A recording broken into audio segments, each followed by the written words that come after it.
There we go. I think I figured it out, y'all. I think I figured it out.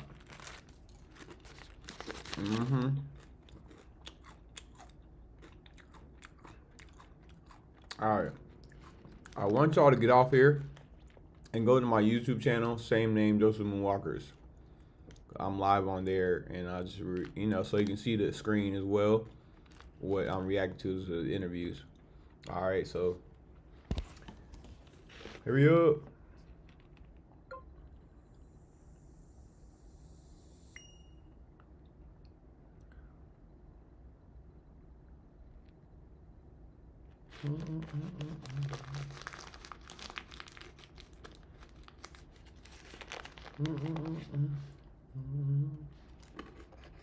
Okay.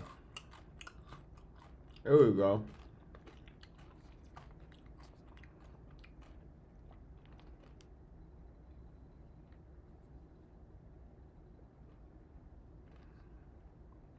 All right, we in there. We in there. How y'all? How y'all? All right, there we go.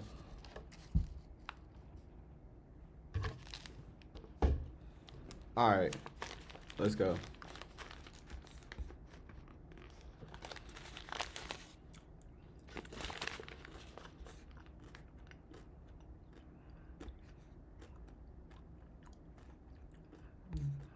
I'm gonna start this over.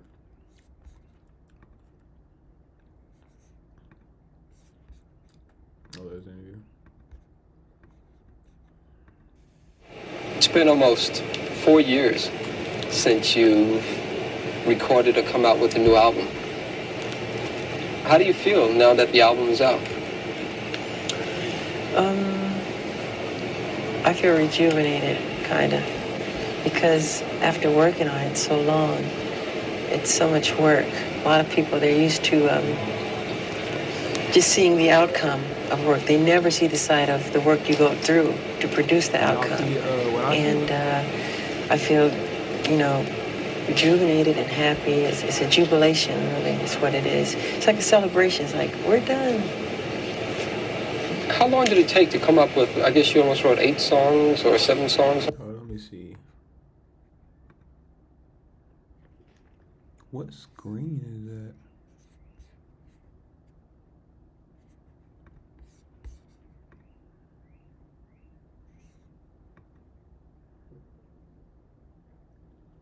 I'm so confused. What screen is that on? Hey, what up, what up? Welcome.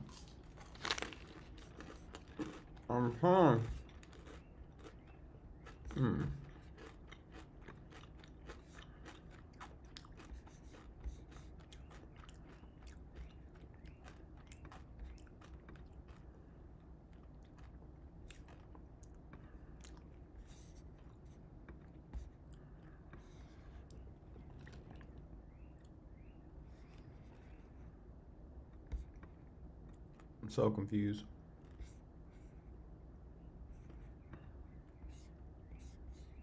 On it?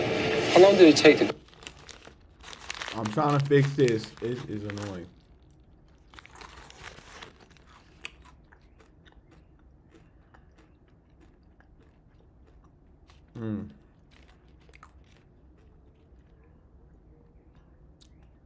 Y'all don't see the Michael Jackson thing, do y'all?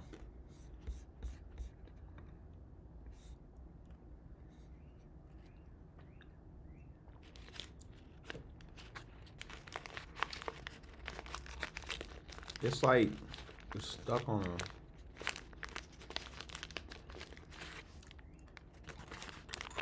You know what?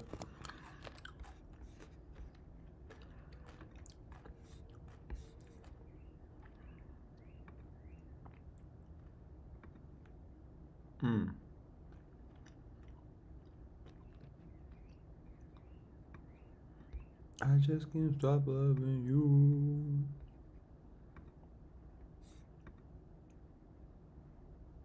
I'm trying to fix this. It's like, it's annoying.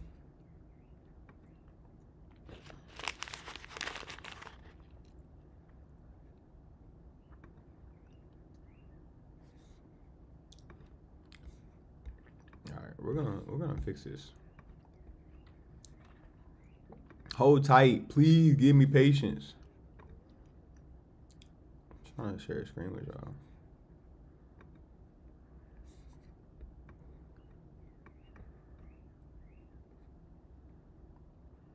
All right.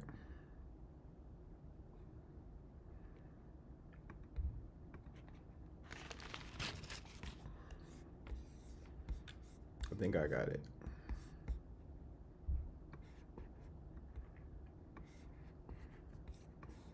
Yeah, I think I got it. I just can't stop.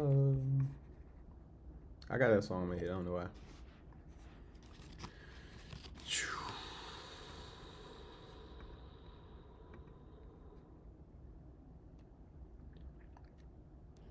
How's everybody's day so far? Is everybody good?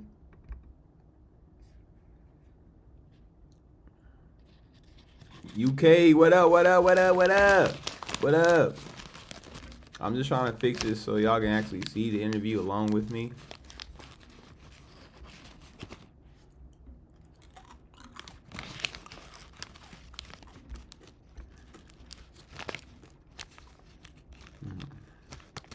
Oh, I think I fixed it. Oh, what's up? What's up, what's up? I think I fixed it.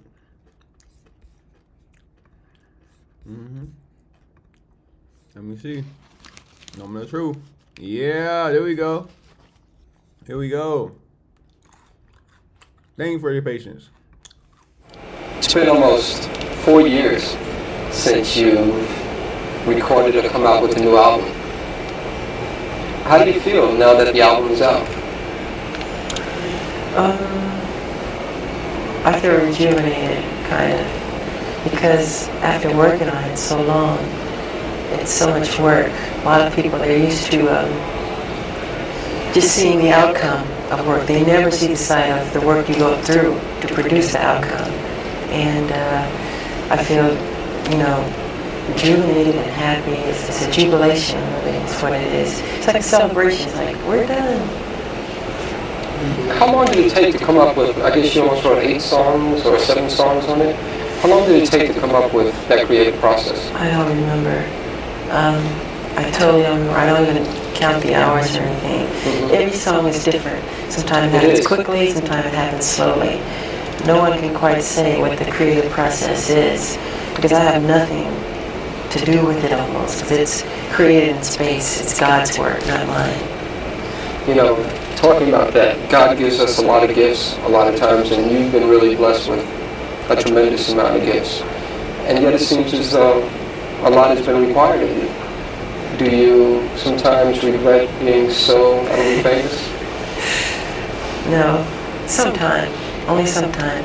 Sometimes I want to sneak into places and not have any hoopla or, and it doesn't work all the time.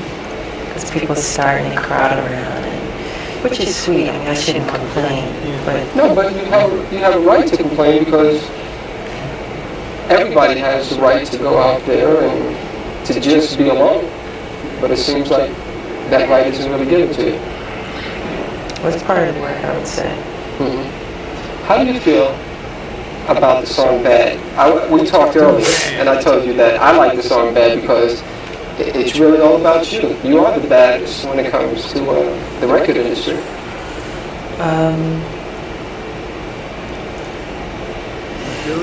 Well, it is quite different from anything I've ever recorded or I've ever written. It's a bold statement to say, but I mean it in all good will. So don't take it too seriously. It's a good modesty, of course. Yeah, I'm saying it's like a way of saying you're cool, you're all right, you're tough. I'm not saying I'm like criminally bad. Of course, that's how people would take it. It's a bold statement to make. How about the video? The video is also another thing on this album is that a lot of songs. I'm sure a lot of parents took this in a way and be like, "Oh no, Michael's promoting being bad or being criminally bad." I bet you they were probably saying that back then too. Like the haters. So I know they had to. How about the video? The video is also another thing on this album is that a lot of songs make social statements, and the video also does that too. With Bad, I know that you probably didn't experience anything like that, but my name is Daryl, Yeah, I know. and I grew up in Harlem in the South Bronx, and I went away to school, and I also had to deal with peer pressures. How did you come about that whole idea of doing something like that?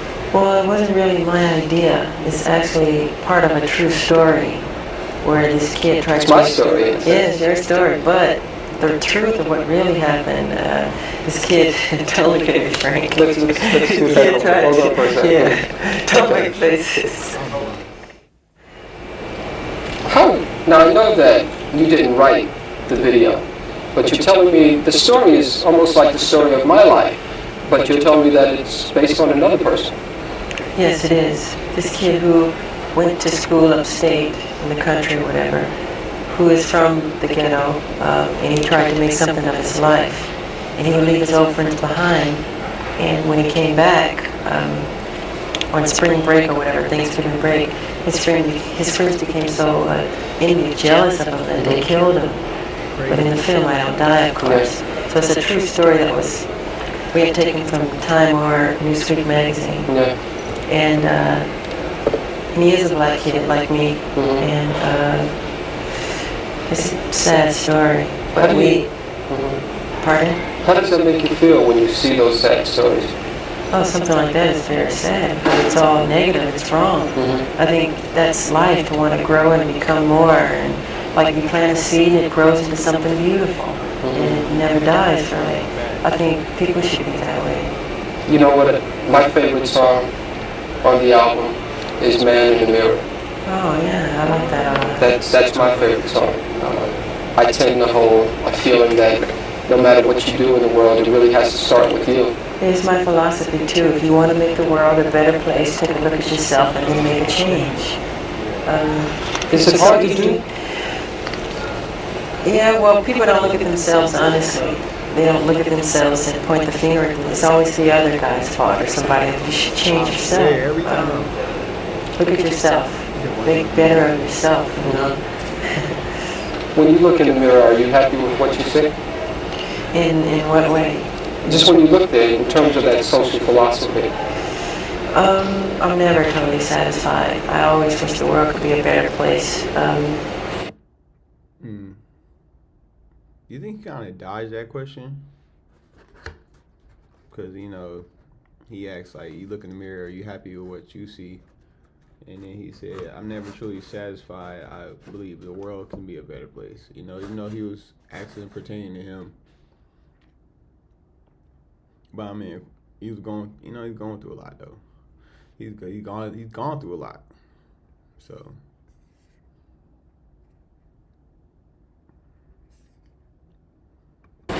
No, not at all. Hopefully, you know, that's what I do with my music, bring happiness to people and to bring joy, bring some peace in their lives. Are you a prayerful person? Pardon? I said, are you a prayerful type Oh, person? yeah, I pray a lot, yeah. I see a beautiful sunset, I say, God, it's beautiful, thank you.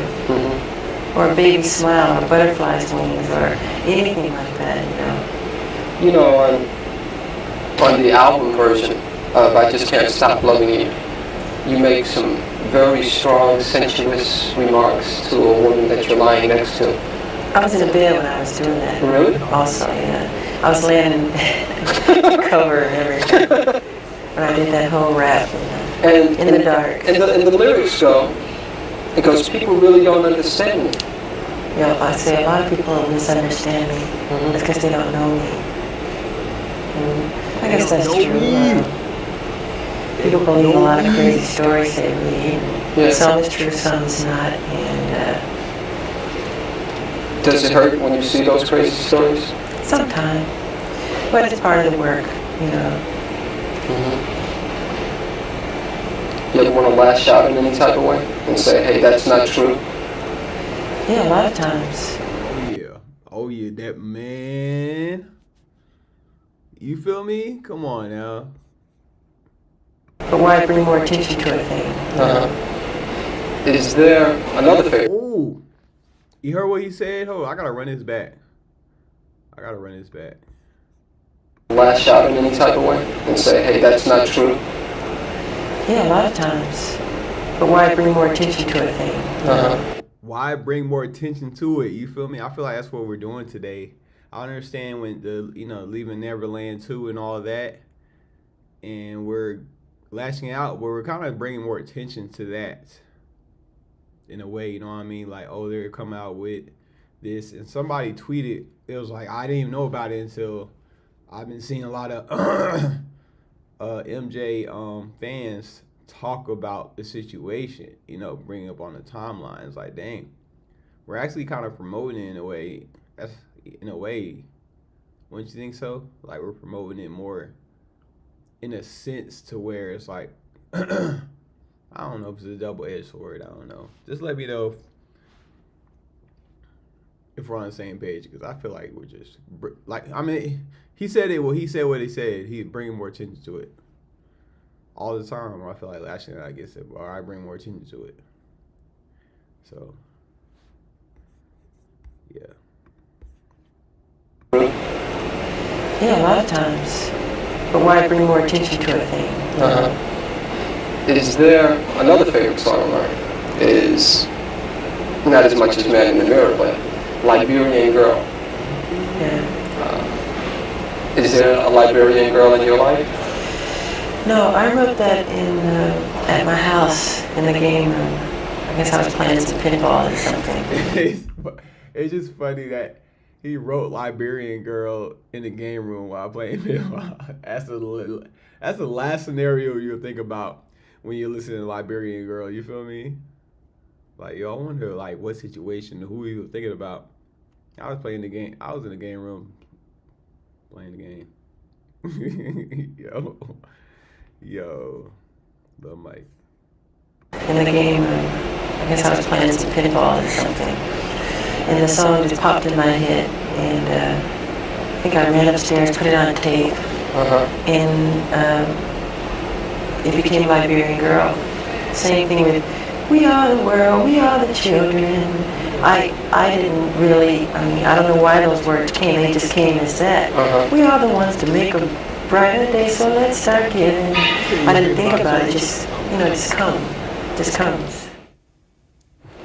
How about one thing that I find right there, when it popped in his head, he went to it. He didn't waste no time. I feel like we have ideas in our head and we contemplate and we think upon it, but now you gotta take action on it at that point in time, y'all. Exactly what he did, popped in his head, and it's like, oh yeah. Right, it's like what you said, it took so long to come up with all the different songs on the album, and every song is different. You have calypso influences, you have reggae influences, you have new cool sound with one, you have heavy metal with Dirty Diane. I love Dirty Diane. That's one of my favorites. Yeah, I love it. Because it's a life story of a groupie. I hate to say the word groupie, but that's what it is. And it's something that I've experienced. A lot of people grow up on the road, like me. I don't remember not performing. And do you feel as though you missed out on something by not remembering, not performing? of course, but I gained a lot too. A lot of people never get out of their hometown and get to see other wonderful places. Yeah, it's true though. For real, they be, especially if you're able to travel seriously, you don't want to regret it. It'll definitely open up your mind and your experiences and all that too. A lot of kids read about things that I get to see in person all over the world, in different places. So I'm so happy about that. I mean, you never can have everything. How does it feel when you go in to do a concert somewhere and literally there are tens of thousands of people that are rushing over to you just to get a glimpse? That's a wonderful feeling, especially when you see them smiling, and I love the fans. I think it's very sweet. I feel thankful is how I feel. I really do. I don't take any of it for granted. What would you say, what interests you most about life? What interests me most about life, is learning, finding out new things, exploring different worlds. I'm so interested in the human anatomy now, the brain, and so many different things like that, the bones and everything. I know that, and you know, this is a sensitive area. Michael would have been dope in psychology. He would have had a crazy psychology major. Michael going to college. I feel for sure he'll definitely be a psychology major, along with some other majors too. But definitely a psychology major. Am I right? Am I right? But you're very much interested in the bones of the Elephant Man, John Merrick. Yes. Is that because of your anatomical interest? Yes, I've been to the London School for Doctors twice, and I visited John Merrick's remains, who I feel a closeness to. I love the story of the Elephant Man. Very sad story. Would you someday like to do maybe a remake of the movie or the play? Maybe, but I feel it's been done so well already with David Lynch. And Right. I think it was John Hurt who played. That's right, who played in John the Merrick, movie. yeah. That I don't think I could contribute any better than what they've done. The part that I like best is when, after he gains confidence, and then he's back on his way after having gone to the carny, they stole him out of the hospital. And then he's inside the subway station. And then finally he has to yell in a sigh of, yeah, leave me alone. leave me alone, I'm not an animal. I'm a human being. I'm a human being. Do we as human beings treat people as animals so many times? Man, do we? Okay. I think so. Man's inhumanity of man, I mean, that's what war is all about. Sure. So many of the problems in the past. Are you scared of war? I don't think anybody likes war, in truth. No, I don't like war. I like peace. I'm a peaceful person. Do you ever think about ever being an ambassador or anything like that? The fact that you're accepted around this whole world. You ever think about being some type of ambassador? I feel I'm that already with my music, what I've done with music, because it breaks all barriers. I don't have to make a political statement. I do all of that with music. It breaks. Exactly. He's doing a hell of a job. Even afterlife, he's doing a hell of a job. I love it. All language barriers and everything. To all races of people. It goes all over the world. And it's fun to see kids from India or whatever country you name, you know, who know about the music. Okay. Last question, sure. This will be about the tour. Appreciate the time. Can you okay. Why did you choose to start your worldwide tour in Japan and not really give your fans here in America a chance to see you until the end of the year? Well, as you remember, the Victory Tour was all American, and the rest of the world didn't get anything. So it's good to be fair, you know. And actually, I think it's more fair because the show would be much better when we get here. The worst thing to me personally to see is an opening show because, you know, it's not as tight as it can be. Sure. And it was something that my manager had done, and people who work for me, wherever they book it, if I like it, I'll go. You know, and I like Japan. I've been there before. Any apprehension about touring by yourself for the first time? I've done so much solo work. Even when I was little, 13, solo albums, solo appearances on TV shows, and it's just another road. But of course, you always think and feel things. I don't see Marlon next to me. I don't feel Jermaine. I don't, you know. Sure. I love it. I love the tour. What? Why did that show up? I love the tour. I love the tour. I love to tour. You know what I'm saying?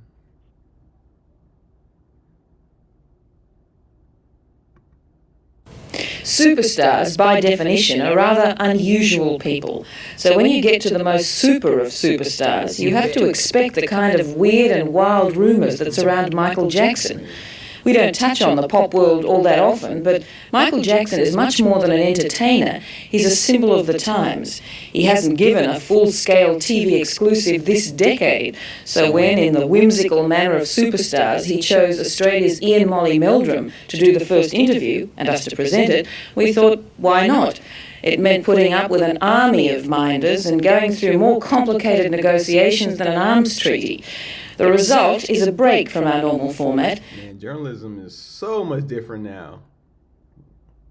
Watching this reminds me how toxic journalism is now. It's crazy. Like, I miss it. It was toxic before though, so I can't. It's more toxic now though. But we think you'll find it quite a colourful piece. And with that, we turn you over to our guest reporter, Molly Meldrum. All right. Backstage with Michael Jackson, as close to his private world as you could ever hope to get. People are always asking about the man behind the myth. But in this electric moment, is there really any difference?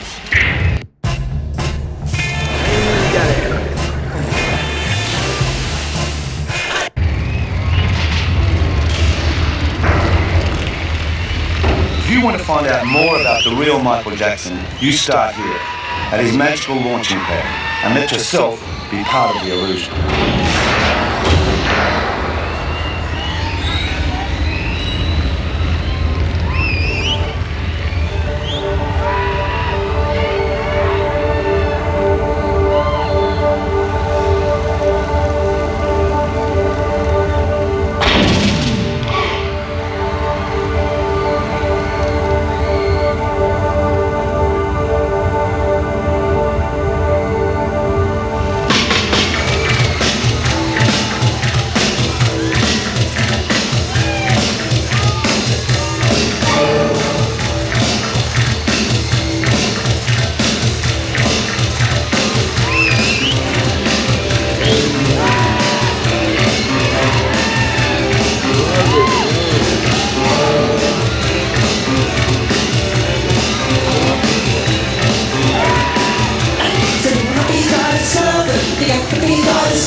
High-voltage performance wired up to another world.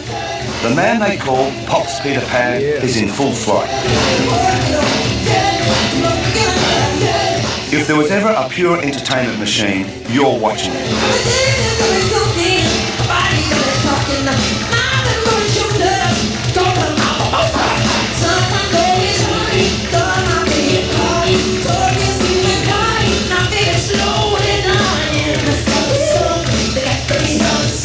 Watching him on stage and the power of his performance, I remembered the shy kid I interviewed in New York for Countdown in 1977. Do you regret having to keep up with this schoolwork? No, I enjoy it. I love to read and learn and all that stuff. Yeah. Now, over in Australia, we've seen you on many of the big shows, like the big music awards and things like that. Oh, yeah. And your little sister's been on a few. Oh, yeah. She's a funky little sister. She is funky. She's amazing. Even back then, he'd already come such a long way.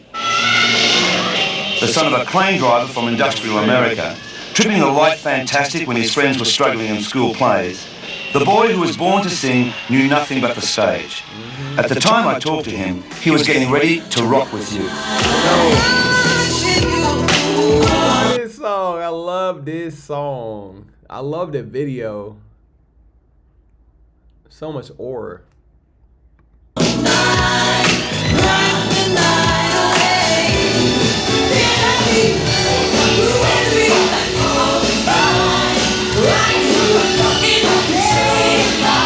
"10 years and tens of millions of records after, the song remains the same, but the singer has become far more elusive. crazy, going crazy. Energy.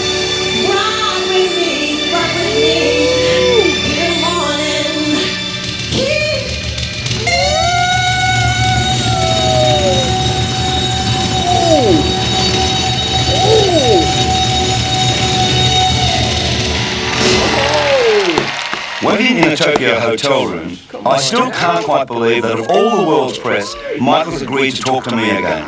His first major TV interview this decade. But you don't get this deep inside the fortress without conditions. Strict limits on time, even the number of questions. I took Michael back to our interview all those years ago. You had a lot of aspirations at that time, a lot of dreams. Would it be fair to say that a lot of those dreams over the last 10 years, because it was in 1977 that interview, have come true for you?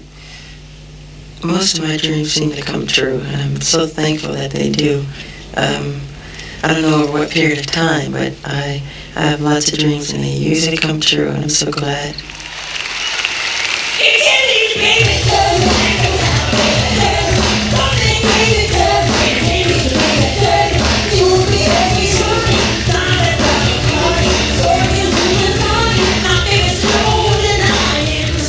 Thousand fans on a warm September night watch Michael set music alight.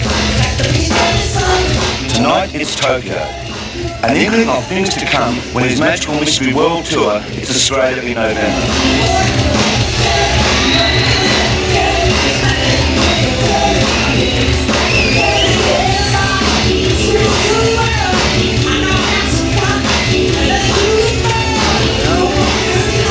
Even if his music is not your style, few can resist the Lord of the Dance.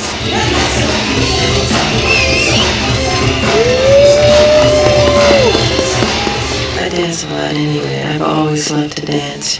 When I was just real little, I used to watch Sammy Davis, Fred Astaire, and James Brown, and just dancing about the house. So I don't remember not dancing.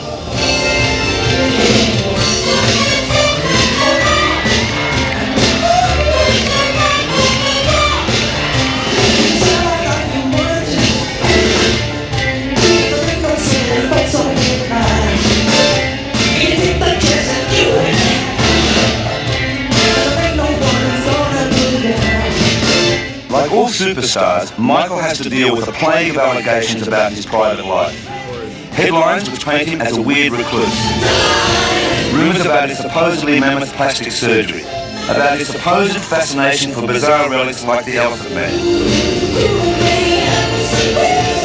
How much of it is true?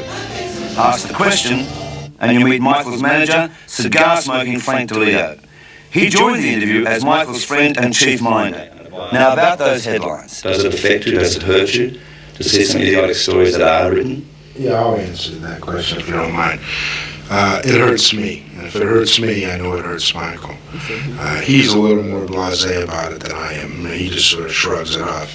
But I find it very terrible that some of the stuff that is written, particularly about plastic surgery. And the majority of it, not the majority, all of it is garbage and rubbish. And, that's the best thing that's the only thing they can figure out to do with their life, then, they're pretty sick people. You found a place of complete focus. Avoiding the spotlight off stage for this most wanted star requires some extraordinary escape routes. And in talking to us, Michael at least confirms one of those myths. That he dons disguises to slip unseen into the real world. I like to sneak into theaters without being noticed sometimes. Sometimes there's really nothing you can do about it. It's the price you have to pay. Well, I've heard sometimes you turn up in the most unexpected places to your friends dressed in that they don't even recognise you. I have incredible disguises. I can fool my own mother. And I enjoy doing it because I get to see life the way it really is sometimes, which is fun. But when Michael does step out as himself, it's an event. While in Tokyo, we were lucky enough to catch a rare glimpse of Michael's home video, showing a Jackson shopping spree. Together with a few select friends, Michael has a huge department store to himself. It's the same as London. You can't. It's not the same as any sound out of it? ちょっと音出していただける。You need about 3 years of practice to really get the sound out. When you're locked inside the four walls of fame and looking out at the crush of fans looking in, there's nothing quite as precious as one true friend. In Michael's case, that friend is Quincy Jones. They met on the film set of The Wiz. I met Michael at Sammy Davis's house when he was about 12. And he just, you just fall in love with Michael at any age. And The Wiz was when we really connected. And he was a scarecrow, and he pulled out bits of paper, quotes from Confucius, etc., all these great philosophers. And one time he says, blah, blah, blah, blah, blah, sign Socrates. And he kept saying Socrates, Socrates, Socrates, and nobody would correct him. And after a while, I took him over to the side and said, Michael, forgive me, but it's Socrates, And at that moment, our eyes met, and something happened that's never changed since then. Quincy Jones has produced Michael's 3 major solo records, including pop's biggest selling album of all time, Thriller. Were you aware of the sales? Did you check up on sales each week and realize that it was doing this? I pretty much did the album and just sat back and watched because it was another one of my dreams. I knew it was going to do what it did.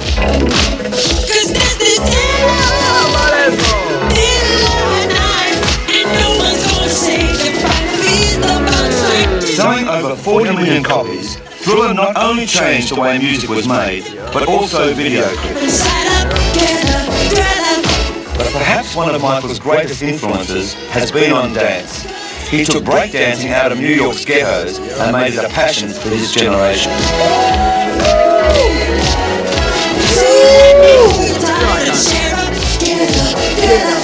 Did that amuse you, that people were, or did it flatter you that people were trying to do your dance steps? And I always love watching that, especially the children when they wear all the gear and everything and imitate me. I think it's fun. It's done in good taste. It's fun. He's been called everything from the Frank Sinatra to the Fred Astaire of the 80s.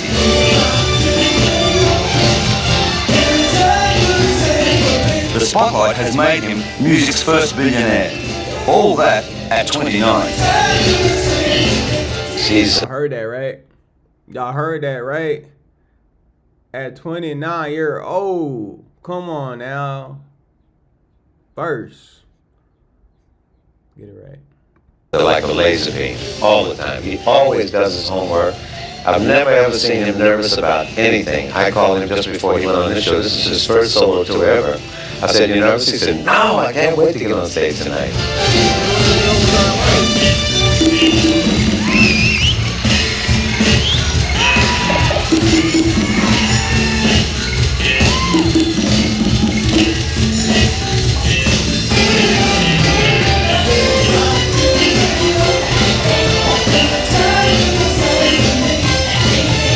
The cliches seem to fall away when you watch Michael perform.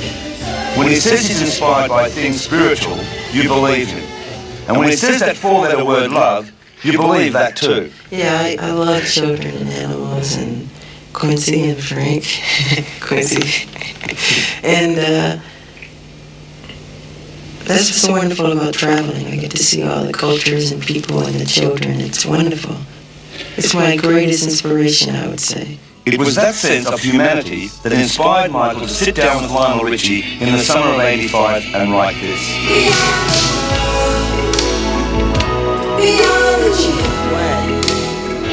I was lucky enough to be at the recording of We Are the World, and even amongst the greatest collection of superstars ever gathered, all eyes were on Michael, the pitch-perfect performer who seemed to be singing out a dream.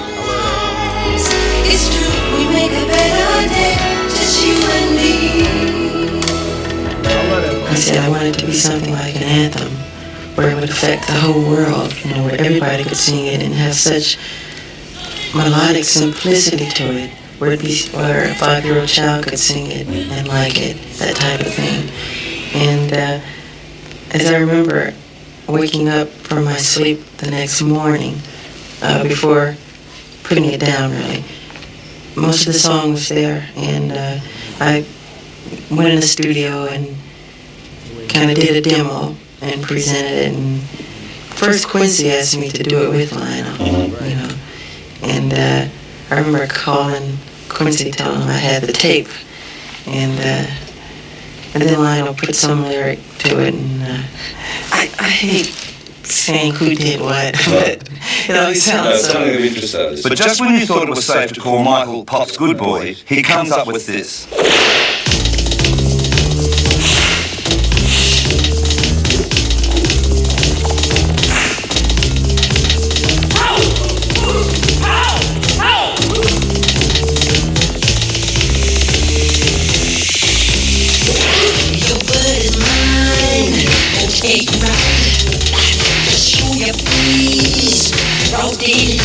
The squeaky clean superstar who takes his rock and roll without the sex and drugs has called his latest album Bad.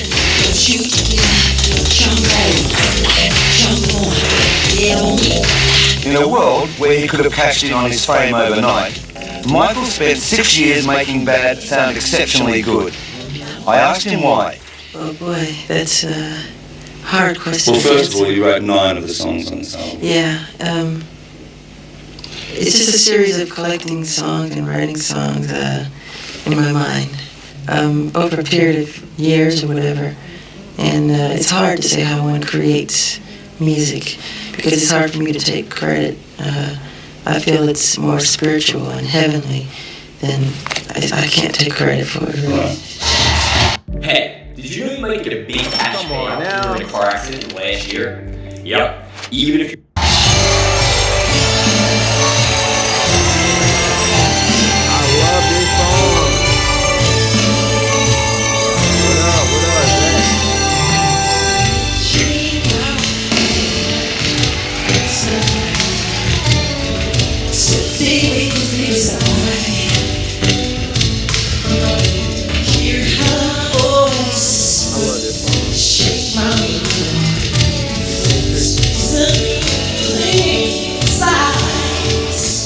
The Peter Pan figure bathed in blue light.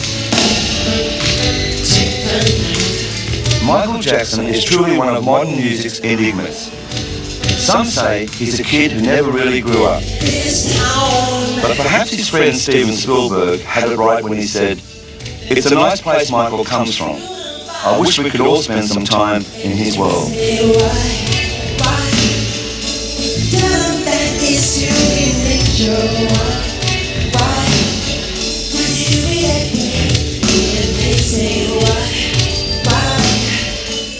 If you were given one wish now, what would you like? One wish? Yeah. If I was going to say the fairy godmother, but I won't say that. If I could give you a wish, is there anything you wish for? There's so many I have, but one of them, one of the main ones, would be simple as making the whole world happy and world peace, and that is part of the reason why I do what I do. I like living this way.